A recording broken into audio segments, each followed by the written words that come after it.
You have your fear, which might become reality. And you have Godzilla, which is reality. I'm sick of Godzilla. Wake up, Megalon! There are two things you don't know about the Earth. One is me, and the other is Godzilla. We're safe enough. No human being can understand that. The monsters on Monster Island can understand it. Whether he returns or not, or is never again seen by human eyes, the things he has taught us remain.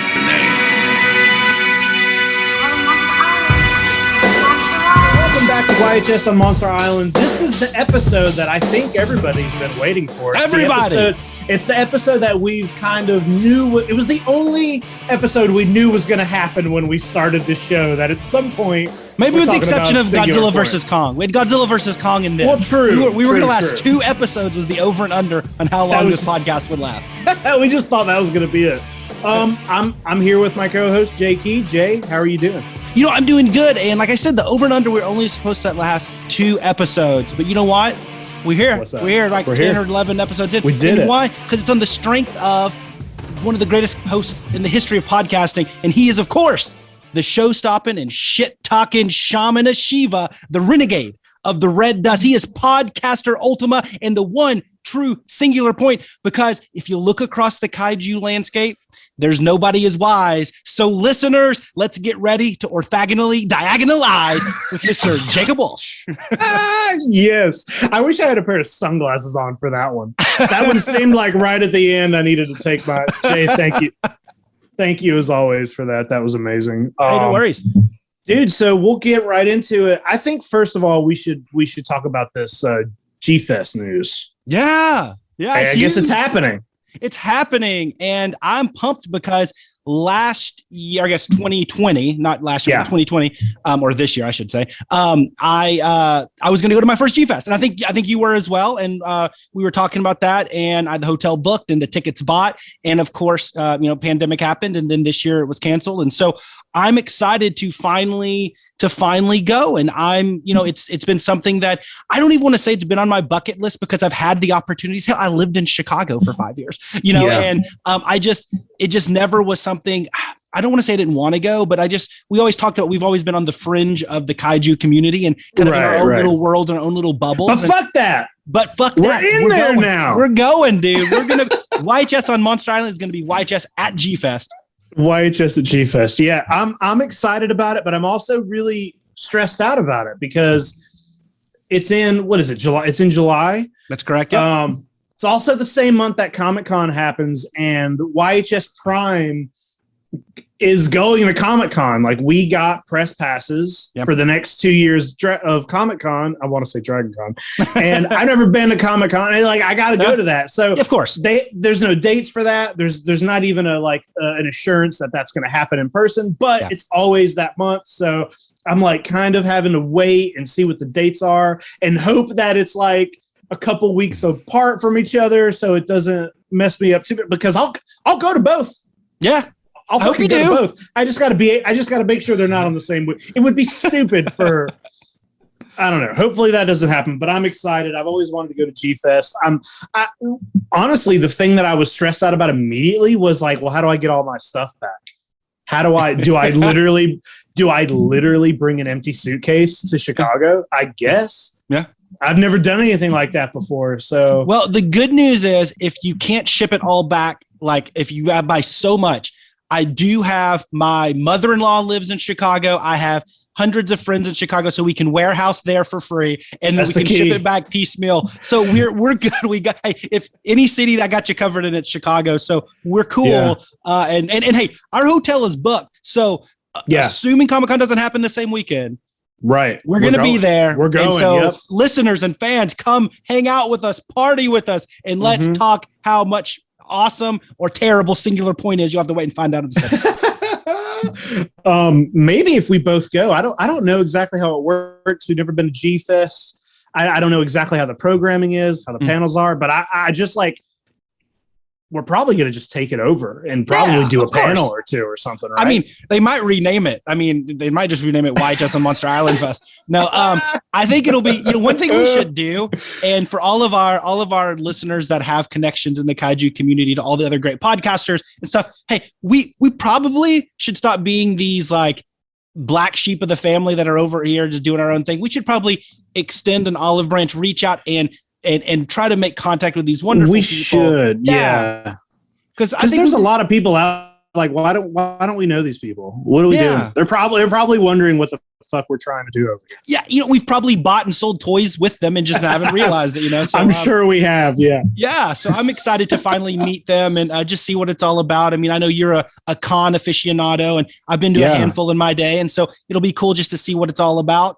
Compare it to what we've seen in other cons, and I don't know. I'm already pumped, and I got a year to wait.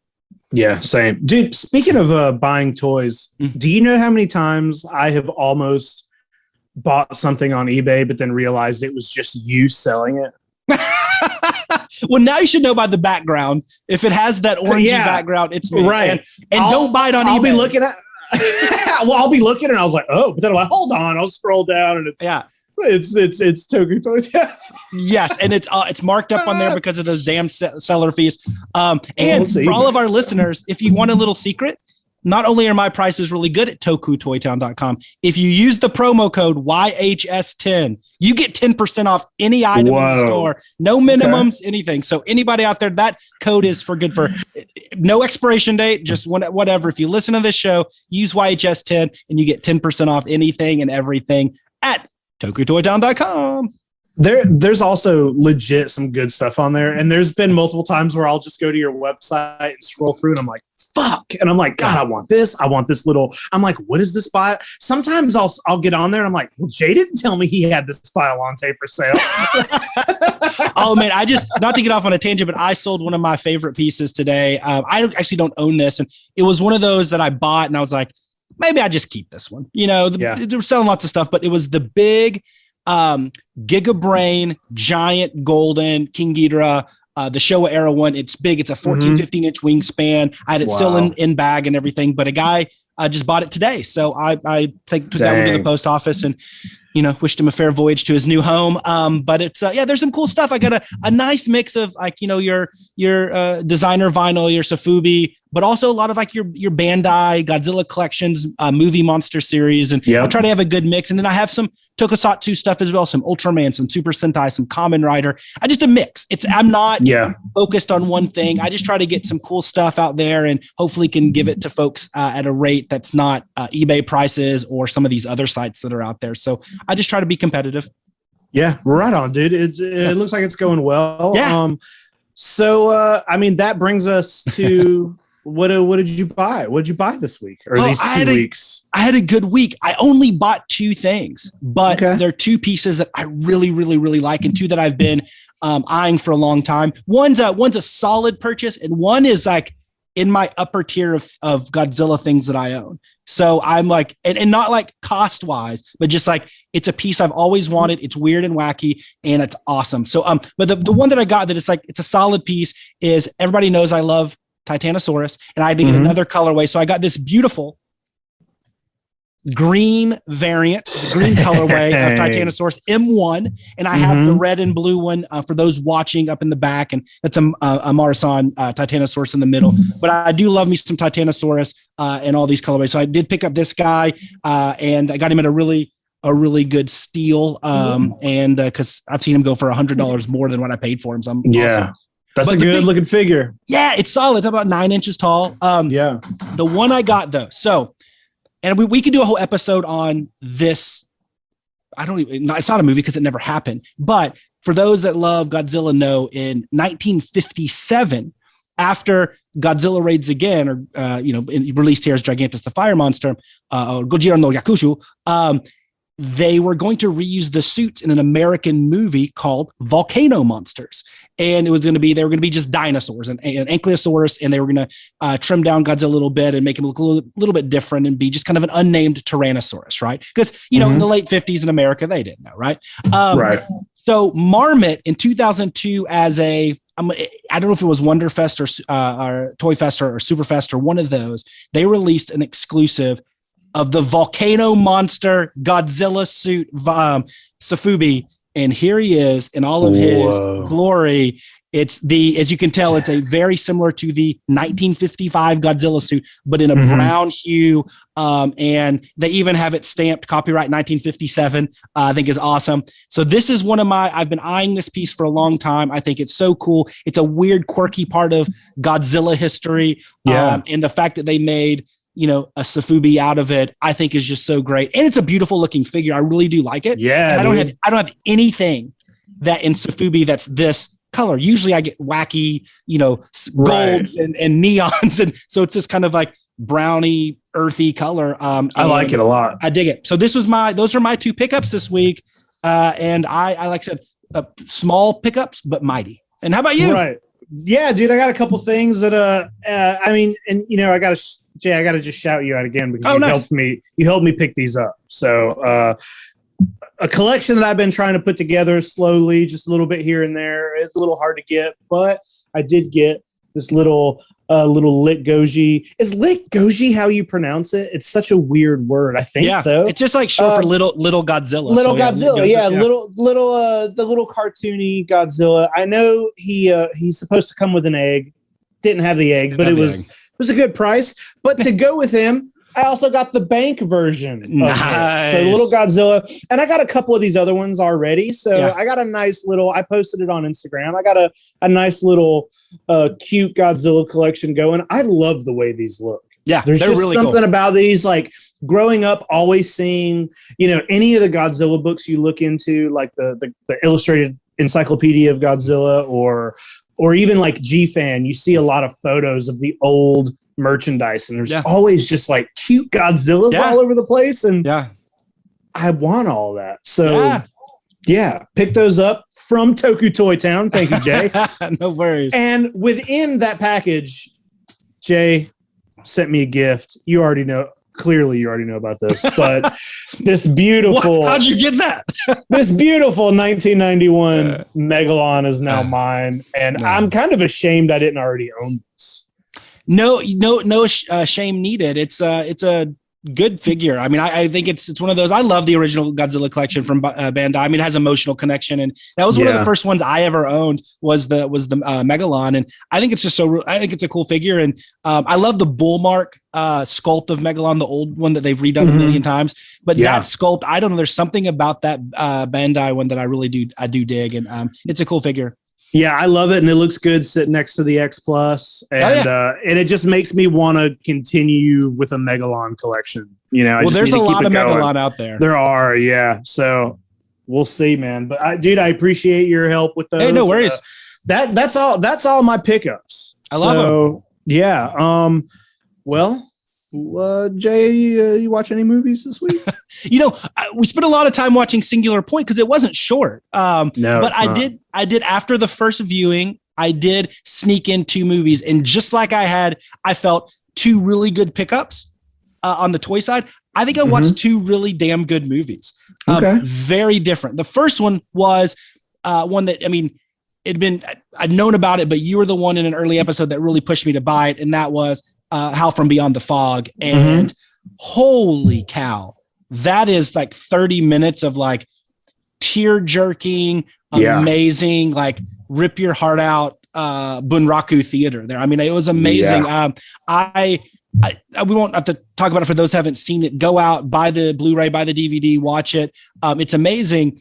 But like, just like the main kind of villain guy in 30 minutes, and as a puppet with, very limited movement and basically no facial movement, you hate him more than I don't think I've hated a character as much as that in a while. And that's what they're supposed to do.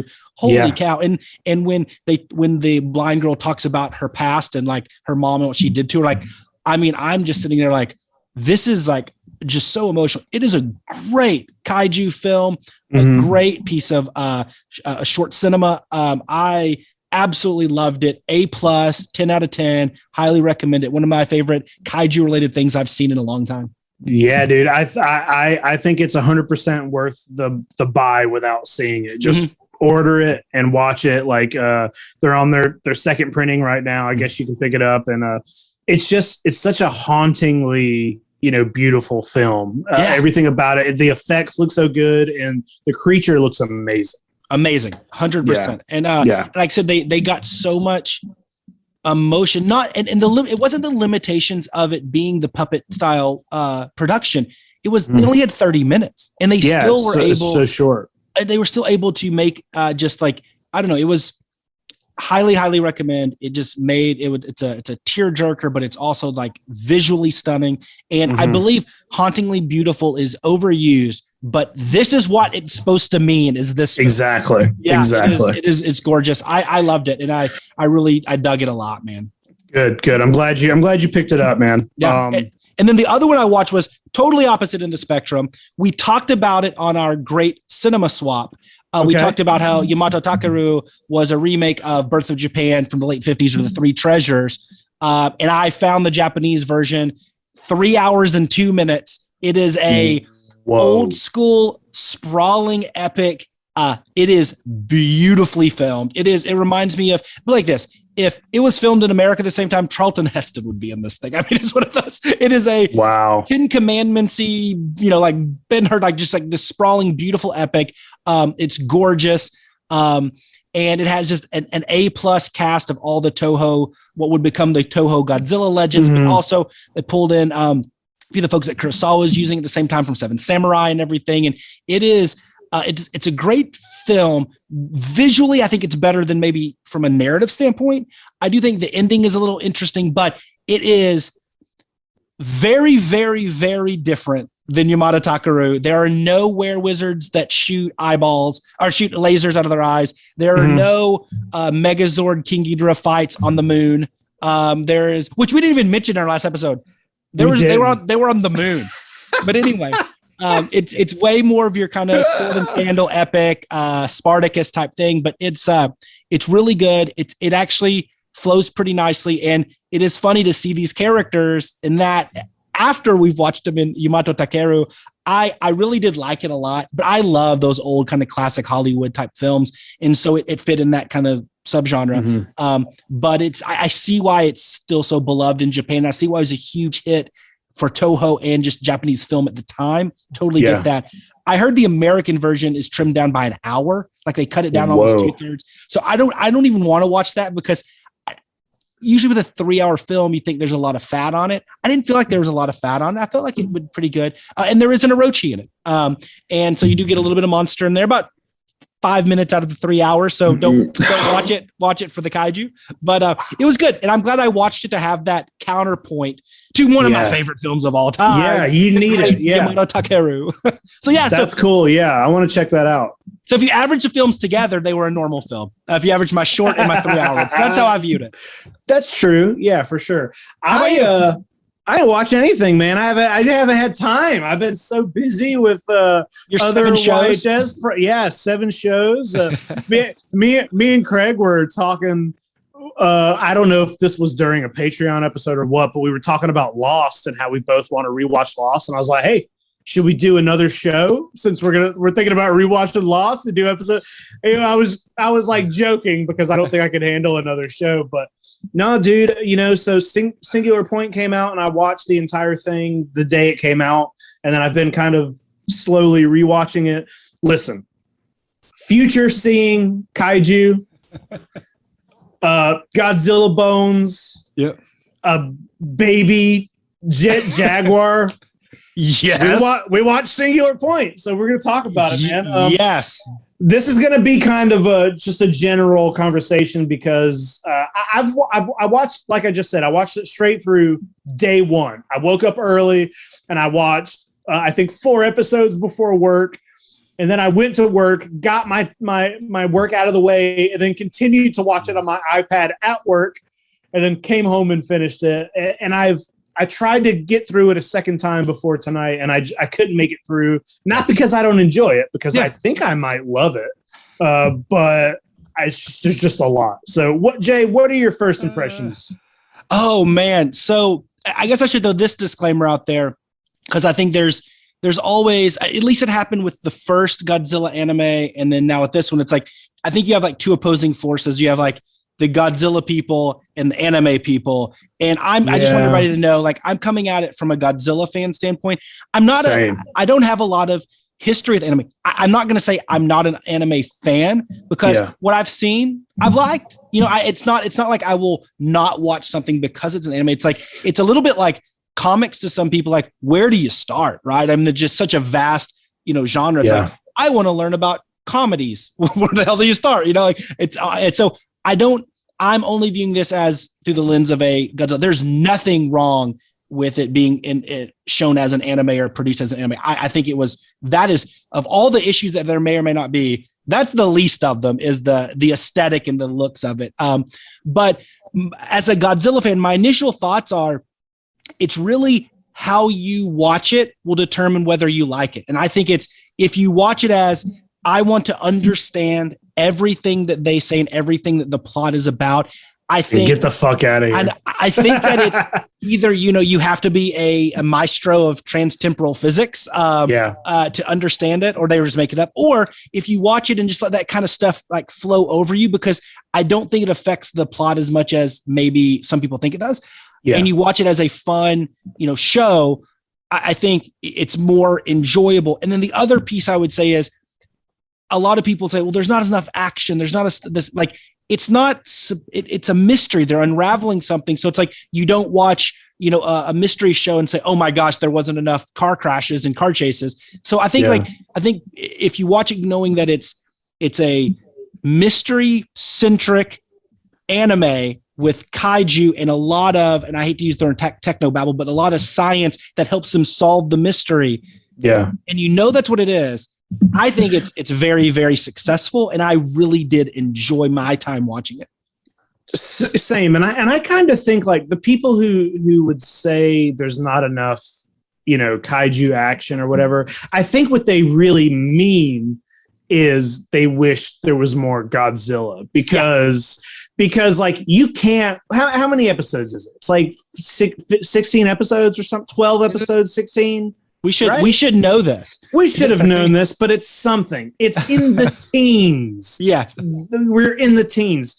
And I mean, there's kaiju right away, you're and there's plenty of it. There's tons of Rodan. One of the last episodes I was watching. 13 episodes. 13. My OCD was kicking in. I mean, one of the last episodes I watched is the Jet Jaguar battling Anguirus, which is a great episode. Oh my god, great battle. The fact that it's so crazy to me that I don't know if it was a couple years ago, there was a April Fool's Day. I believe, I don't know if it was, I can't remember if it was put out specifically by Toho, but there was a April Fool's teaser of a Jet Jaguar show. Do you remember? Have you ever seen that? No, you were the first one that broke the news to me on that one. There's an animated teaser for Jet Jaguar. That wasn't a real thing. It was put out for April Fool's Day, and I remember being like, "Hey, I would like to see that." Yeah. This is basically the Jet Jaguar show. Oh, it's Jet Jaguar singular point, not Godzilla. I mean, he's the star of the show. He's in every episode. It's very cool to see a character like that. Like I've always loved, and I think a lot of people have always loved Jet Jaguar, but he is one of those characters that it's like, I don't know. It's Godzilla versus Megalon. Yeah. He's the butt of some jokes. Yeah, I get it. Exactly. But to see him kind of evolve and become this, by the end of the show, I'm not even sure what is happening with Jet Jaguar at the end of the show, when he's got the consciousness of another AI inside of him, and then he's also got and he just evolves into, it's like watching 2001: A Space Odyssey. Yeah. Where by the end it's the Star Child, but it's Jet Jaguar, and he's fighting this really insane Godzilla. I that ending actually, and not like I said, since we're not going to go plot point by plot point, I have to say that the ending of it was Jet Jaguar sending the lullaby back in time to warn them that he is the code to the orthogonal diagonalizer. That whole thing, and then how he is a descendant of Pello 2 and the original Jet Jaguar built by Goro Otaki, like that whole connectivity to that Jet Jaguar saves it and is the code to what will stop the red dust and render it inert and all that good stuff and kill Godzilla, kill Salunga. I thought was great because Jet Jaguar is the hero. Yeah, he's the hero of the fucking show. It's crazy when this first teaser came out. I remember being like, "Oh, Jet Jaguar is in this." Yeah, and I remember just being like, "Oh, it's just gonna be a quick thing. He's probably not gonna be." The show hinges on Jet Jaguar. So spoilers.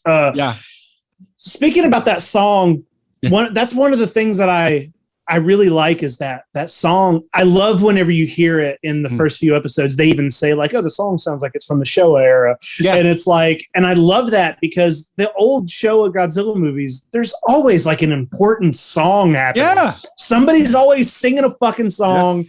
King Caesar won't wake up until you sing him a 4-hour song. Mothra. Yeah, obviously Mothra. Exactly. And I like that kind of that's such a weird string to pull over, but I like that. It was very cool. Because why wouldn't he send a message back as a lullaby?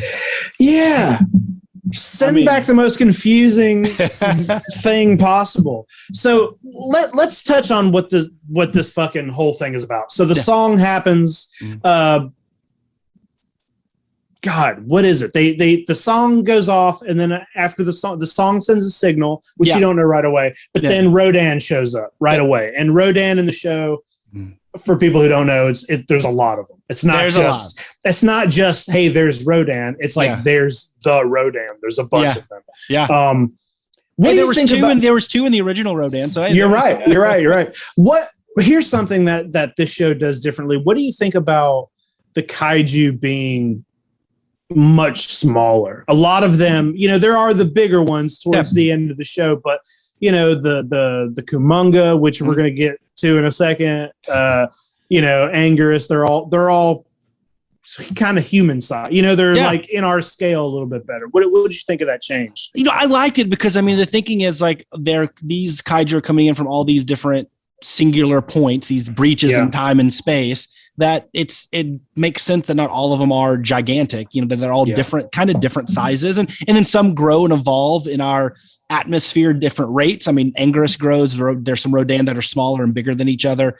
I liked it. I thought that because even though it's a global conflict, we focus on such like individual people in these small battles. I think it makes it better than if we have 13 episodes of just buildings being destroyed. I think it adds a little more, like you can see a Jet Jaguar get involved more than if he was just, because he's not, it wouldn't be realistic for them to think that Goro Otaki, that little crazy old man, built a Jet Jaguar that's the size of a skyscraper. Right. So I think it's smart. Yeah, it also it's funny when you think about how, there's been 34, 35 film versions of Godzilla at this point. And then you get an anime, 13 episode cartoon straight to Netflix.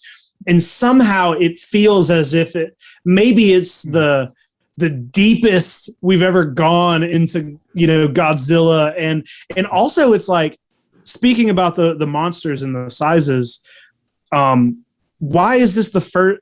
Maybe it's not 100% the first time, but like, why is this the first time most of the creatures are? It's like, of course, that's the way you can. When you watch an old Godzilla movie, it's almost sometimes it's like you're watching two films. You're watching Godzilla fight Gigan over here, and then you'll cut to the humans who are this big compared to Godzilla. Yeah. They can't really do any interacting.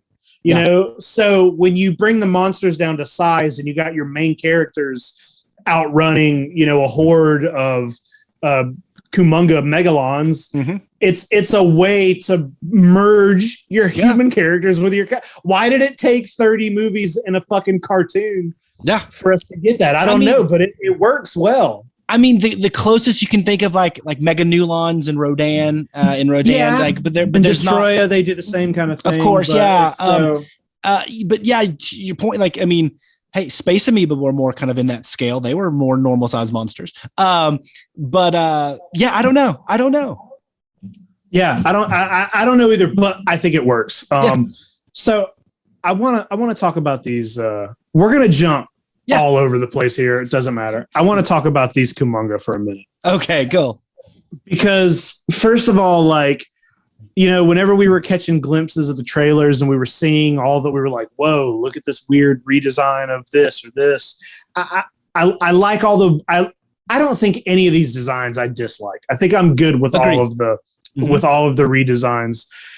The one thing that's a little weird to me is the name changing. Yeah. It makes sense in the case of Godzilla kind of looking like Titanosaurus, but it's actually, you know, like we thought that was Titanosaurus until it aired. And Gabara and Salunga, exactly, Gabara, and then even like, you know, Varan, and you know, there's a few. So then, you know, you get to the Kumonga, and there's a bunch of them.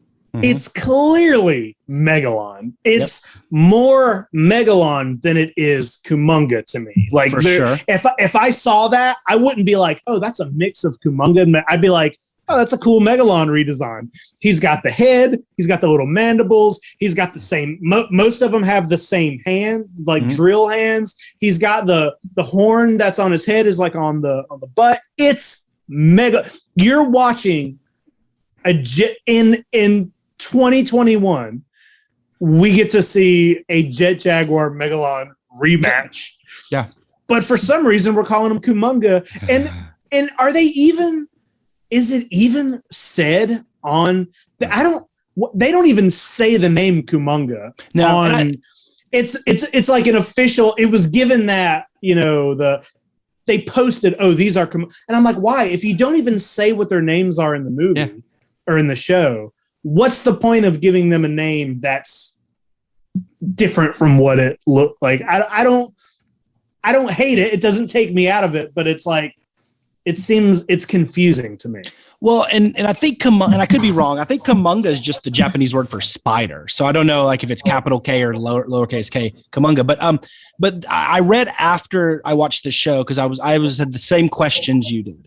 Yeah. There's actually, in that scene, there's actually 3 variations. Right. So I knew that. Yeah. There's the flying one, which is like more Kamacuras influenced or Gigantus influenced. There's the Megalon influenced one. And then the Ultima stage, I forgot what it's called, like Zenmunga or something. That's the one where after it dies or it's in trouble, the Hedorah like blue blob comes out of it, the insides of it. So like there's like stages even within this creature, whether it's like supposed to mean evolutionary stages or just different subspecies. I don't know. There's one that's got like Gigan arms. He was mentioned as well as like they took different pieces of some of our favorite kaiju. But I agree, the ones that you see most on screen, they are 51% Megalon, 49% Kumonga, if even that. So I agree with you 100%.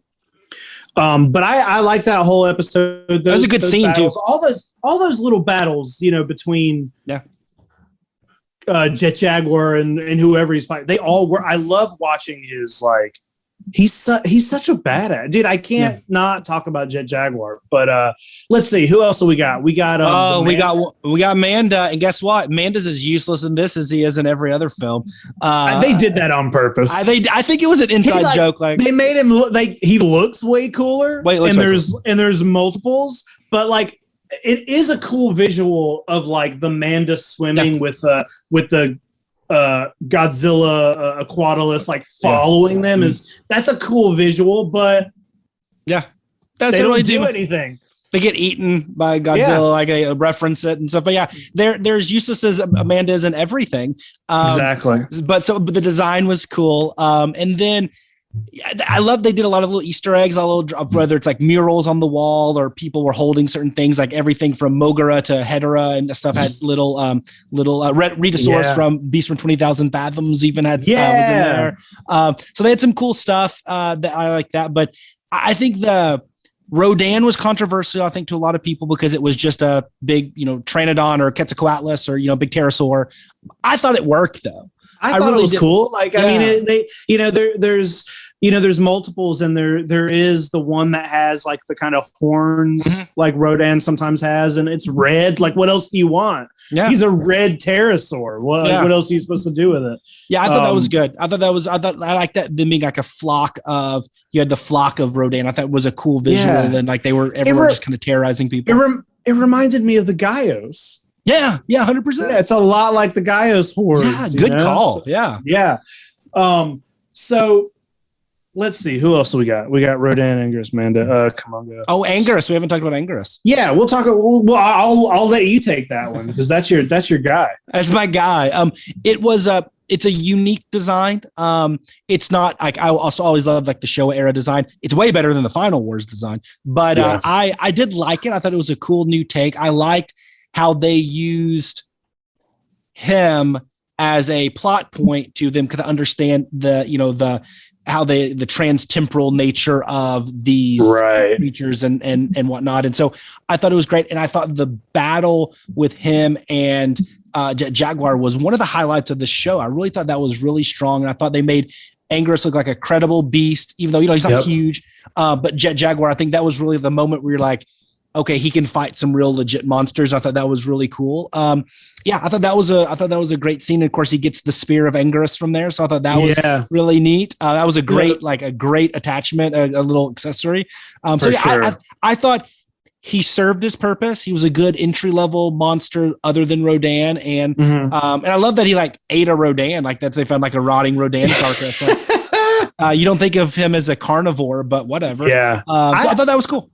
I liked him, and I kind of felt bad for him because he seems like he doesn't look, mean or scared. He looks like you want to be friends. He's just with a wild animal. Yeah, and I like that they just kind of find him in the forest doing his own thing. I think the visual of his spines doing the shake I think that looks really cool. Great, but yeah, when he you think he's dead and there's an aerial shot and the blood is just kind of pouring.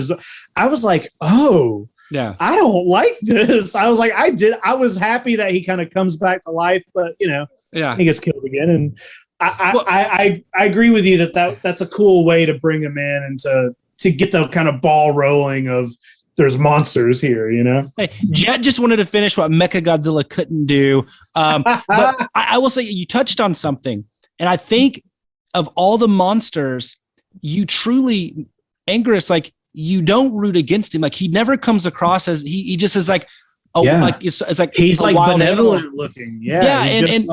And he fights because he has people shooting at him and stuff, right? And then Jet Jaguar has to kill him because he's a wild animal, right? And so I think you do have that sympathetic thing for Anguirus, which I think fits the character. I think we all feel sympathy for Anguirus because he never wins anything ever. But I thought that was a cool touch that really added something to that character where he's not just, here's a big monster Anguirus. So I like that. It was a subtle touch, but I think it added a lot. And you just don't see that a lot in kaiju films of where, most of the big bad guys that are getting killed by the heroes are big bad guys. And he's he's just an animal, man. He just wasn't hurting anybody. Yeah. He's just doing his thing. One of my favorite things about this show is that there's no King Ghidorah. Yeah, that's my favorite thing. And no Mothra, maybe. I liked the little Mothra thing because it was such a small touch, and I did enjoy seeing Mothra. Yeah. But I'm glad it was just a kind of a throwaway, it was we'll show it and get it the fuck out of here. Yeah. Yeah, dude, I like that. I would say that I like that there was no Mechagodzilla, but there's a Mechagodzilla. Which looks cool. Yeah. I'm for that. I'm definitely into the show continuing, however it's going to continue. But I guess we got to talk about Godzilla.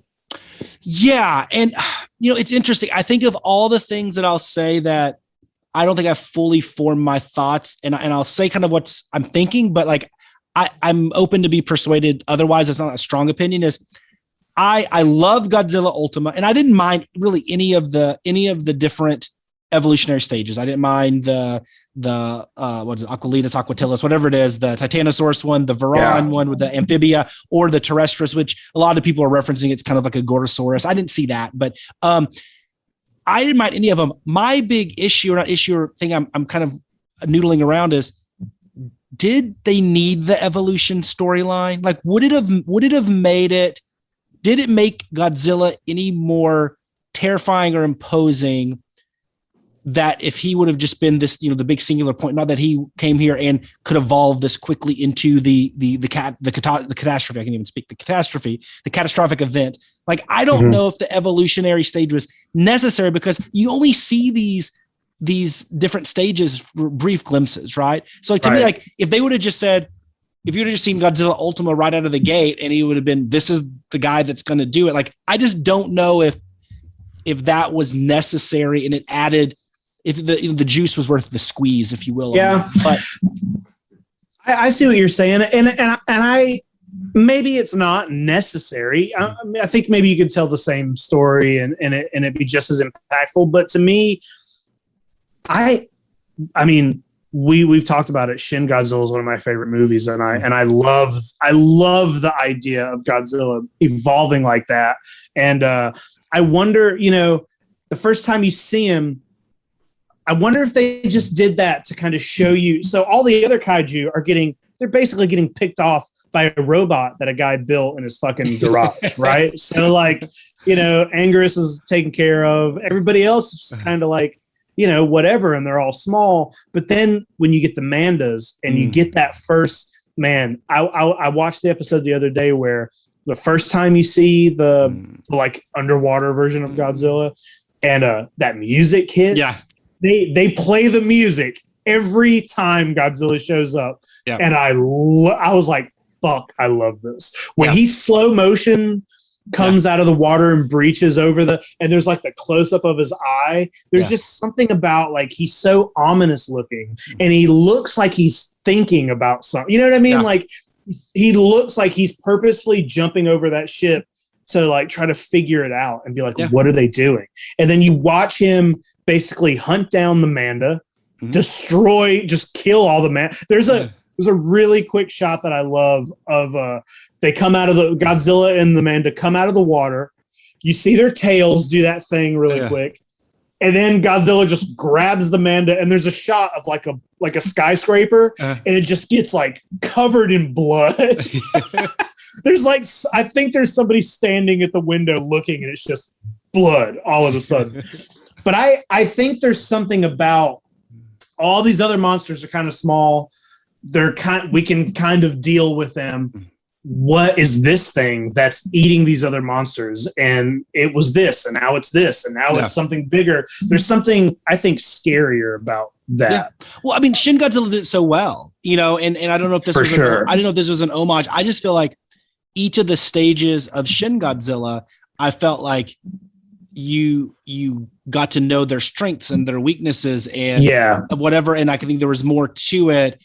And it's a concept that kind of gets a little bit taken away from it when there's other monsters. Yeah. Like if it was singular point and it was just Godzilla and he was going from this to this to this, it would work better. It might feel a little too much like Shin at that point, but I see what you're saying. Yeah, but the designs are great. I do, and I know we talked about this. The terrestrial design, that one is the last one before Ultima. That is a cool design. It's in my top Godzilla designs. If we need to go back to our earlier episode where we were talking about the designs. I love that thing. So, and it's weird because I also really love the second Shin, form. It's like, I like these weird in between Godzilla forms where they're not quite there yet. There's something about the posture and the way his head is in that terrestrial form. I don't know exactly what it is, but it's maybe my favorite design in the show.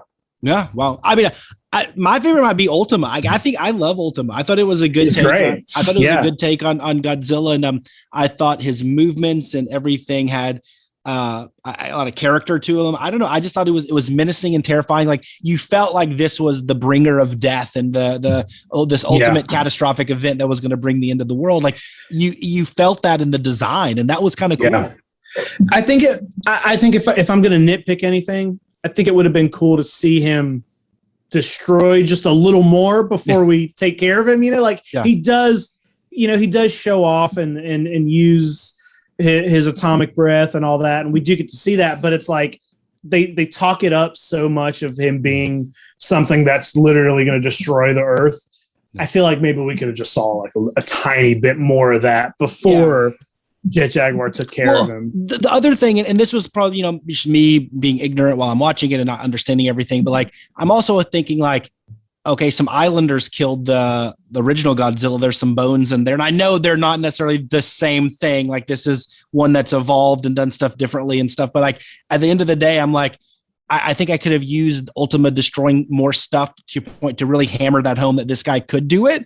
Because I kept my head was going back to the first Earthborn Godzilla or whatever that was, the bones that were in Misakyoku Observatory or whatever it's called.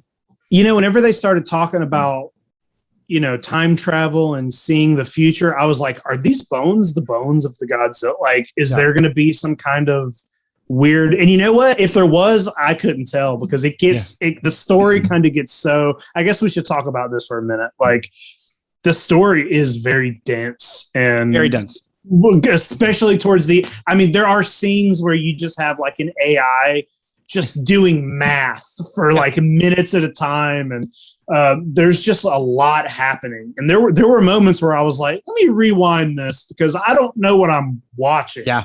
Yeah. Well,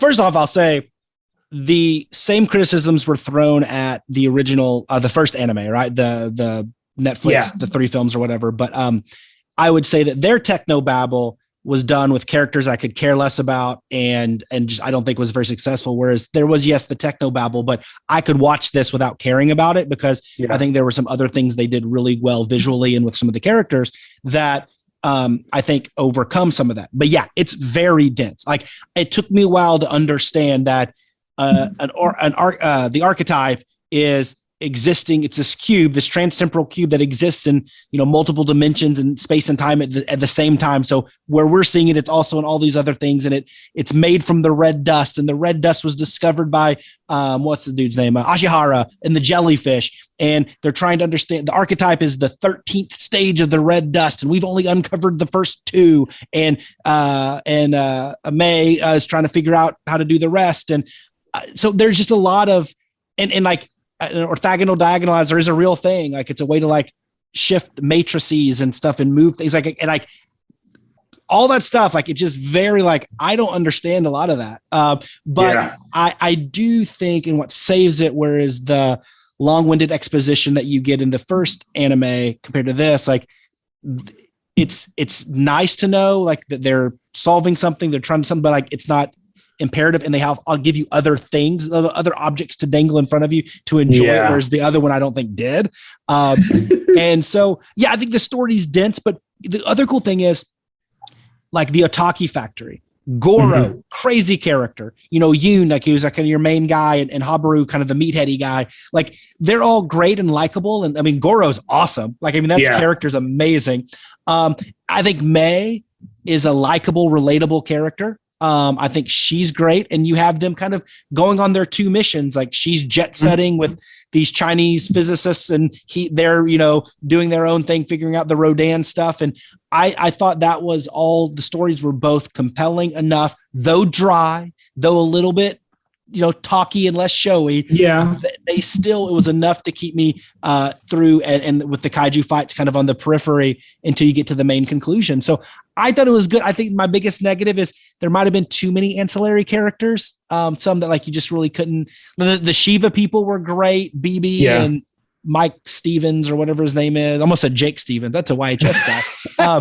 Forlam Tazakis. And some of the other guys, and like the guy Sato that's working with. There's so many, and you have all their. I can't even remember all these people, and you're like, I can't remember them all. Here's all their names. You're like, and I'm like, oh.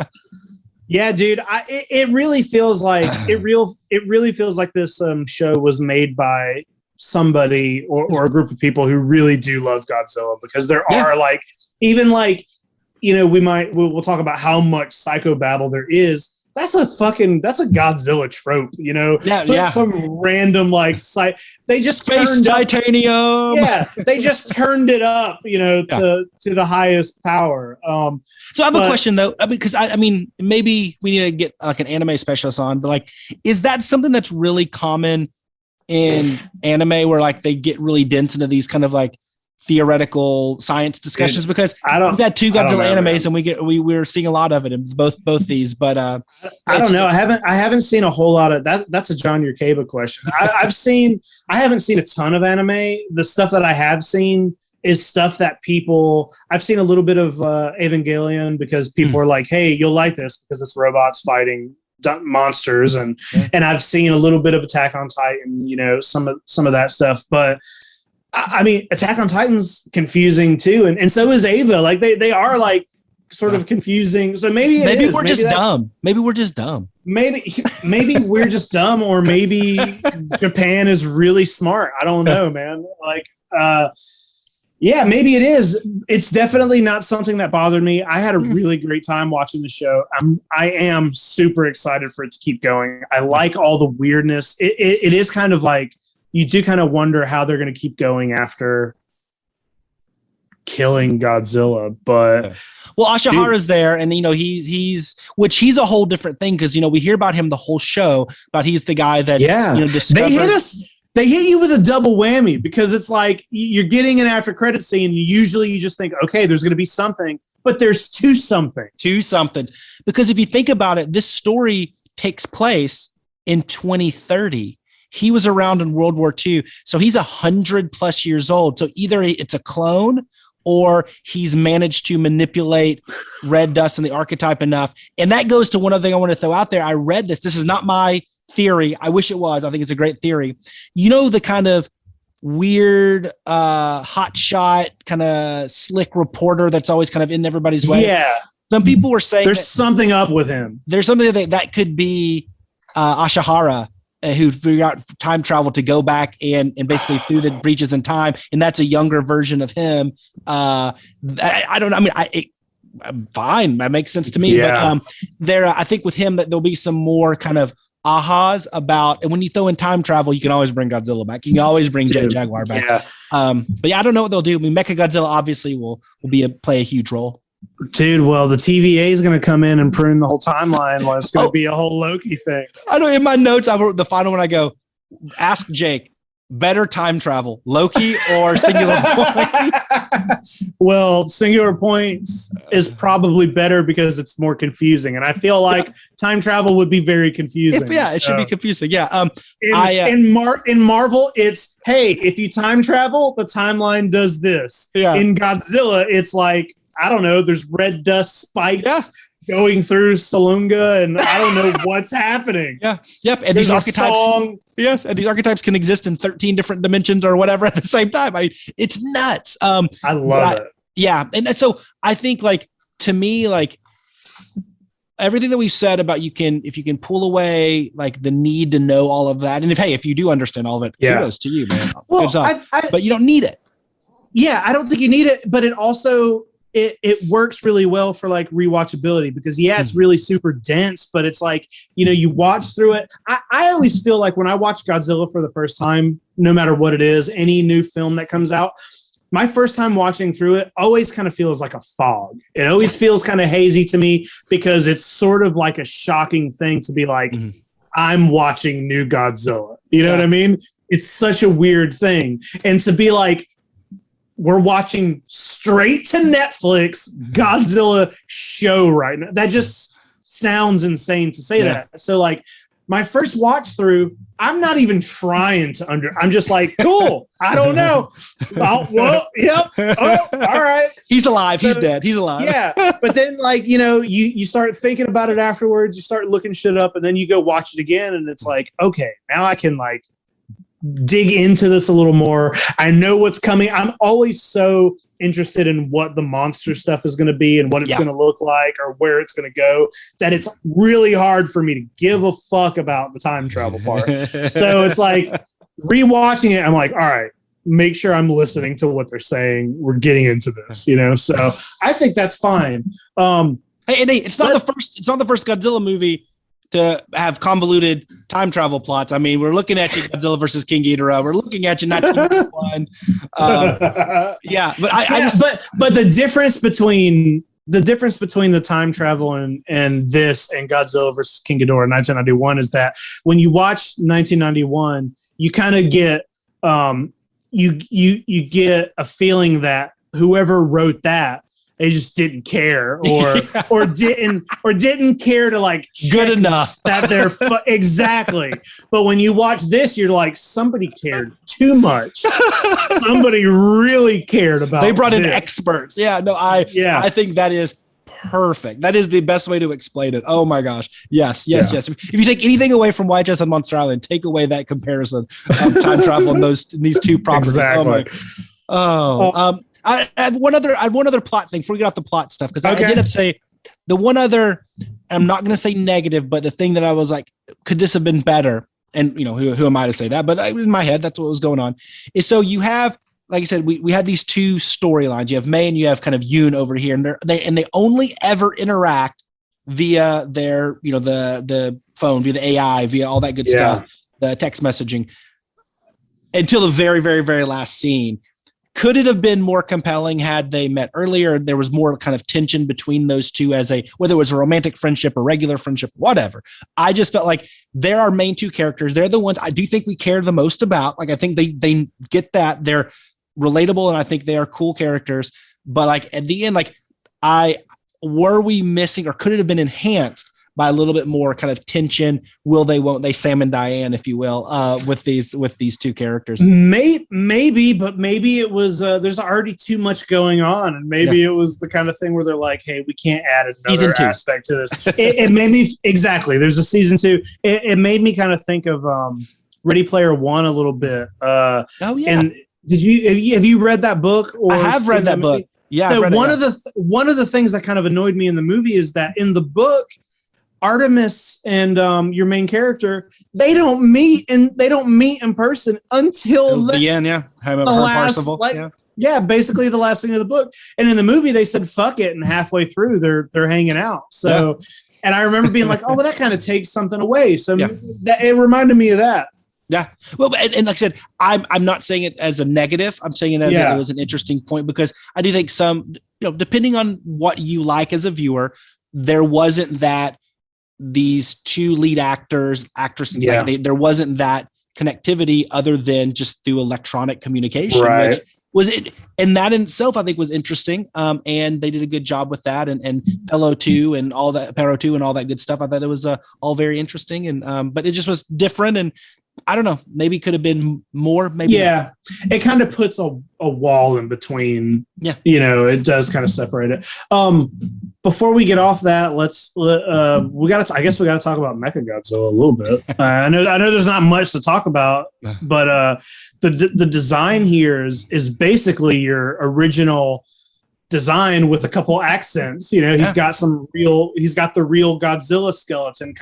They kind of took that idea from the later Mechagodzilla films and just mixed it up, and I think it looks really cool. I think he looks great. When I saw that scene, I was like, first off, yes. I mean, but we talked about it. The design front, the look and feel, the aesthetic front, I mean, it's an A+. I think Singular Point did everything great. So I wasn't shocked that it looks great. I'm looking at that, I'm like, I want to see the main storyline be Mechagodzilla against Jet Jaguar.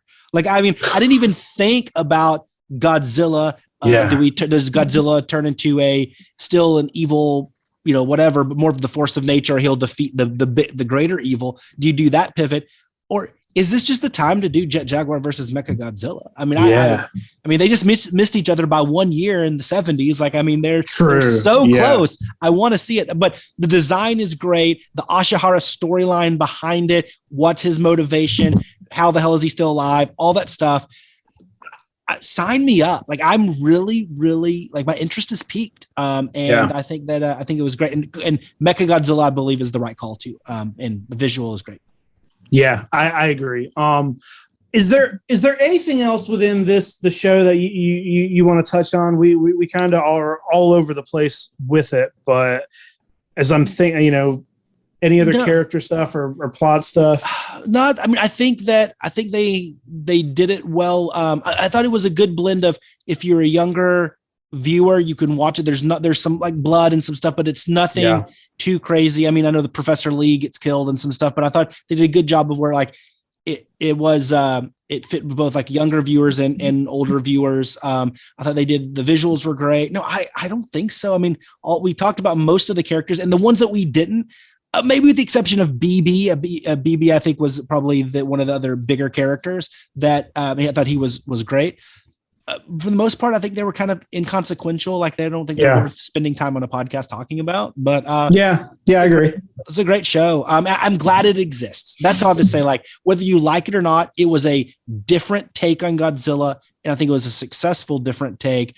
And I mean, yeah, it doesn't have its flaws, of course. But when you have 13 episodes of anything, there's going to be some flaws. Right. But I thought it's a good entry and a unique entry and a valued and worthy entry into Godzilla. And I think by a wide margin, it's way better than the first anime attempt that they had on all aspects, visually, narrative, everything. Yeah. I still get a little, we don't have to turn this into another discussion, but I sometimes get confused about the amount of hate that first anime trilogy gets. Yeah. And there are, I've watched it all. I've watched it twice, and I enjoyed it both times. And I wouldn't say that I loved it. Mm. I think I will say that I love the design of the Godzilla. I love the creature design. Is great. I think the first film is the best of the three. Yes. There are things. I guess a lot of the human stuff is kind of a little draggy, but I'm just going to start ranting in a completely different thing. No. I think it's fair, and I think to me that could have been one. I think they could have condensed a lot of that down into one or two films, and it would have been a lot tighter and better. And I think they had to fill space. It seemed like that's what the second movie feels like a space filler. Like I get not wanting to put Mechagodzilla City, Godzilla, and King Ghidorah in one film, but Mechagodzilla City is a cool different way to do that. But that one seemed to me like the biggest miss out of the three. I agree, 100%. But one thing I will say for Toho, and I've said this probably on other episodes before, is that I'm really, really happy with this new thing they're doing where Godzilla is just fucking batshit weird now. Every new version of Godzilla that comes out is just something super weird and different. And we're not just getting 10 movies in a row that are the same suit, same design, same everything. It's just fucking like, what else can you do? You want to do it? Fuck it. We don't like, it's gotten to a point where Toto's like, we don't fucking care. We're just like, they're over there just sleeping on beds of money. So they're just like, do whatever you want. So before we wrap this up, then I love it. I want to say, like, who are you hoping for in season 2? Are there any kaiju that you would hope they would pull in? Oh man, that's a great question. I would love to see a riff on Baragon. I think he's a guy that I think would be cool. That seems like a no-brainer. That seems like it would fit right in. So many of the creatures in this that are Showa era monsters. You know what I mean? Yeah. So that would be perfect. I think Baragon, and you know who actually I think I would love to see, and I think they could do something really weird. I'd love to see them bring in not a Godzilla monster, but from Toho. I'd love them to bring in our good friend Gojira from Space Amoeba. Give me a giant cuttlefish squid monster, but done in anime style. And then, of course, I would love to see a Space Godzilla because I think they could go really wacky with that. But of course, it fits because we are talking about space and time manipulation and everything. Yeah. So like you really, there's no limit. And then of course, I don't want to steal your thunder, but I mean, I think they hint at the flower and Biollante and everything. I think it's a kind of a no-brainer that will be in season 2. In my eyes, I think it almost has to. It will be interesting if they kind of move. I'm interested and excited to see like what they continue to do with the redesigns, and it will be an interesting thing if in the second series they kind of do what the movies did, and what if they kind of move away from the Showa era creatures and we start to get more, the Heisei era type. Maybe we will get a Space Godzilla. Yeah, Batra or Space Godzilla kind of seems to me like an end credits after credit scene like coming, but that him or Destroya, him, Space Godzilla and Biollante, I would love to see both of them return. Those would be in my top. But if we do that, then season 3 would be Millennium Series. I'm not watching that because I don't want to see. We're not watching it. No, dude, but they'll probably make them good. I don't know. Combine them. I wonder if they'll start making more original monsters if the show keeps going, or if we'll just keep kind of getting redesigns.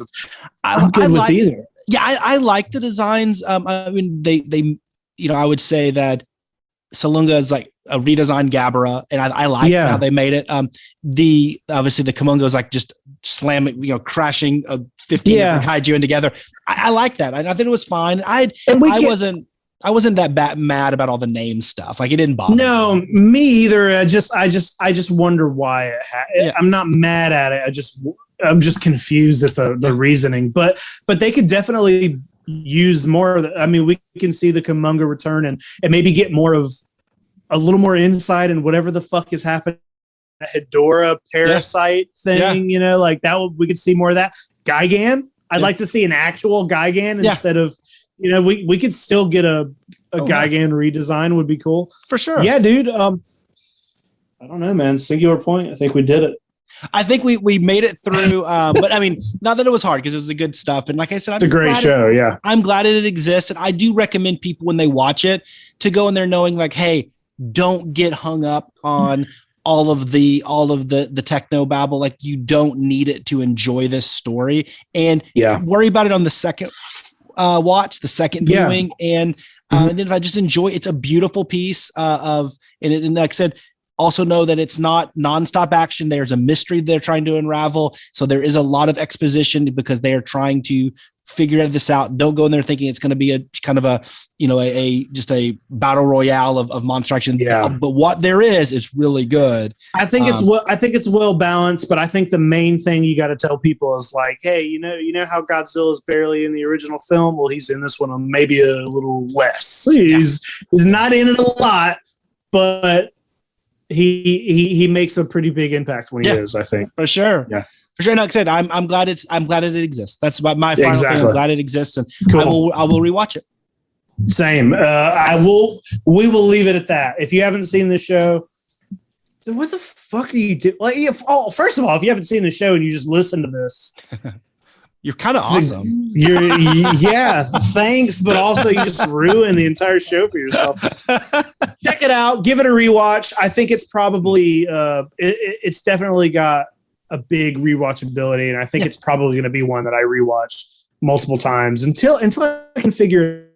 With that being said, man, I think this episode's done. I think we did. Or did you have something else? Yeah, I was gonna say, I think we should give people a little bit of a pass if they haven't watched it, because maybe they are too busy catching up on past episodes of YHS Prime with Jacob Walsh, Craig Goldberg, Abigail Gardner. That is the unofficial mayor of Hapeville, Georgia, Craig Goldberg, and the shoguness of the show, Abigail Gardner. Or they're catching up on all those great episodes of Toy Anxiety with you guys, and of course, add in the Kingpin of Canadian Collectors, Ryan Dole, which is it's a hit sensation. Everybody loves it. Or they're catching up on The Bad Batch and the nice companion show led by Abigail Gardner, Kat Hansen, and that Kingpin of Canadian Collectors, Ryan Dole, The Bad Bitches, which is also a mega hit, and everybody loves that.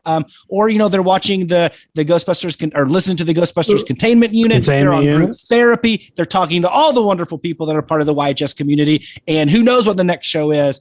And then, of course, we love them because they listen to a little bit of YHS on Monster Island and get their kaiju on the side. We do. Jay, thank you so much for doing that. I always thank God Craig never listens. He's like, hey, how come you're not promoting the other shows? And I'm like, I don't know. I'm always doing all those other shows. I don't want to talk about them when I'm doing Monster Island. Thank you for doing that. I appreciate it. Craig sends me notes. He's like, hey, Jay, I know you're recording. Make sure to mention this. Make sure to mention this. If you're listening to those, thank you. If you're not, please check them out. I appreciate it. I appreciate all the listeners. And guys, we don't know what the next episode of this is going to be about, but we're going to figure it out. And it might be Singular Point again. It could be. We'll see. It wouldn't be so singular, but it will. Singular points. Yeah, but hey, that's how we roll here. It doesn't matter. We'll figure out. Yeah. Wait, we can just sit there and talk kaiju and have no topics whatsoever. That's what we can do. Well, that's probably what we're gonna. I mean, that's what we do an hour before we start recording. So that's probably what we're gonna do. Truth. All right, guys. Until next time. Thanks for listening. See you later.